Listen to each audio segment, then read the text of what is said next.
Hello viewers, আসসালামু আলাইকুম। কাছে দূরে দেশ এবং দেশের বাইরে যে যেখান থেকে দেখছেন, আশা করি সবাই আল্লাহর অশেষ রহমতে ভালো আছেন। শহরের ব্যস্ততম জীবনে চার দেয়ালের মাঝে বাচ্চারা বন্দী হয়ে পড়ে। ওদের একটু সময় দিতে, খুশি রাখতে গ্রামীণ পরিবেশের দরকার। তাই আজ চলে আসলাম নামানা রেইন ফরেস্ট পার্কে।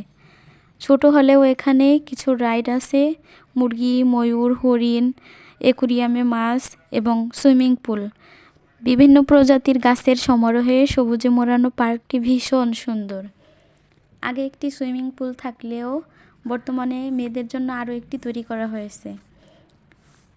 সুইমিং পুলে গোসল করার জন্য 100 টাকা করে টিকিট কাটতে হয়। প্রতিটি রাইডের জন্যই টিকিট কাটতে হয়। এখানে আশফিয়া খেলাধুলা করছিল, তার সাথে ওর বাবাও একটু দোল খেয়ে নিচ্ছিল। আশফিয়া কয়েকটি রাইডেই উঠেছে, আর ট্রেন তো কখনোই মিস করবে না, ভয় পায়, তাই আমাদেরও উঠতে হলো বাধ্য হয়ে। অনেকক্ষণ আড্ডা দিয়ে ঘোরাঘুরি করে চলে আসলাম ছবি তুলতে।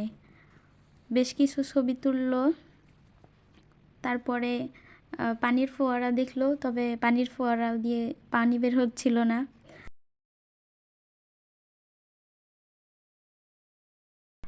লেকের সৌন্দর্যের জন্য বেশ কিছু ভাস্কর্য স্থাপন করা হয়েছে। তো বন্ধুরা, আজকের ভিডিওটি কেমন লাগলো জানাতে ভুলবেন না। দেখা হবে আগামী কোনো ভিডিওতে। সেই পর্যন্ত সুস্থ থাকবেন, ভালো থাকবেন। আল্লাহ হাফেজ।